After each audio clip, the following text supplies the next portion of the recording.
But I wanted to kick things off tonight with a topic on everybody's mind, which is the Mueller indictments. This was technically the first week to have 700 days in it. And a lot happened, and we'll get into it, and it was a tough week too. But let's kick it off with the Russia stuff. Yes! Oh, real friend of the pod in the front row. So here's how the Russia stuff works. We're all fascinated by it. A foreign country interfered in our election and succeeded beyond their wildest dreams. As part of that, there's an ongoing criminal investigation into the president, which is bad for him because he is an obvious criminal. But we can't make Mueller go any faster. We don't know what's going on in there. It's always a surprise. He runs a tight ship, you know, Robert Mueller. No one ever says, Robert Mueller, that guy just shoots from the hip, you know? No one ever says, Robert Mueller, what an erratic fellow. That is a contained man. He's the human equivalent of those Japanese watermelons they grow in a cube, you know? I don't know what that means, but you know what I mean? Like he's an organized watermelon. We're not supposed to focus on it, and there's all those people online ready to tell us that it's a distraction. Like they're in charge. Like they're the monitors. Who put them in charge of deciding what the distractions are? Don't pay attention to it. It's a distraction. I don't know. It's a bunch of indictments. Can I read it?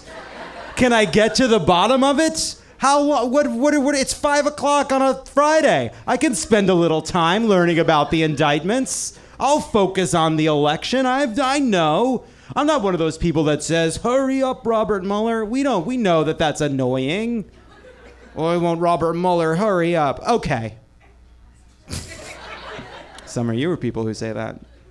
That's what we learned by that silence. So, because we're going to focus on the election, but give this the attention it deserves, we're going to put 2 minutes on the clock and run through the latest on the Russia stuff, which I think pretty soon we're going to have to just rename the Mueller stuff. But for now, the Russia stuff, let's start the clock. Huge news broke just a few hours before we took the stage, and we thought we should start off... Oh, well, we said that. On Friday, Special Prosecutor Robert Mueller issued another round of indictments. This centered around Russia's direct interference in the 2016 election. Rod Rosenstein announced that 13 Russian individuals and 3 companies were part of a massive and sophisticated attempt to sway the 2016 election and help the Trump campaign. Here's exactly what we learned from the indictments. 1, the Russians began planning this interference in 2014. That's when a Russian, quote, troll farm... now we all know what that is. Launched a strategy seeking to disrupt the 2016 presidential election, intending to, quote, spread distrust toward the candidates and the political system in general, end quote. 2, the trolls' whole goal was to clear any opposition to Trump. According to the indictment, their primary directive was to communicate derogatory information about Hillary Clinton, and to denigrate other candidates such as Ted Cruz and Marco Rubio, which is, what a tough job. Those are 3 perfect people. Oh, you don't like it when I loop her in with them, huh? And to support Bernie Sanders and then candidate Donald Trump. 3, the trolls had unwitting insider help. According to the document, some defendants posing as U.S. persons and without revealing their Russian association communicated with unwitting individuals who were associated with Trump. They even contacted the Trump campaign to help set up rallies for his campaign in Florida. For months, Trump has been calling Russian influence in the election fake news and a hoax, which is tough to square with the 37-page indictment detailing the web of influence peddled by Russian agents, allegedly. Trump took to Twitter today to say that since the Russian plan to sow doubt in our democracy was concocted in 2014, it wasn't aimed to help him. But that is belied by the indictment, which includes that by 2016, Russians were supporting the presidential campaign of then-President, then Donald J. Trump. Not only that, but earlier this week, word got out that former Trump campaign advisor Robert Gates is close to a plea deal with the press prosecutor. Gates was indicted early this year with Paul Manafort. If Gates flips, that means Mueller has 3 cooperating witnesses. Steve Bannon spent 20 hours with Robert Mueller, and Robert Mueller added a charge against Manafort. So now he's really in trouble?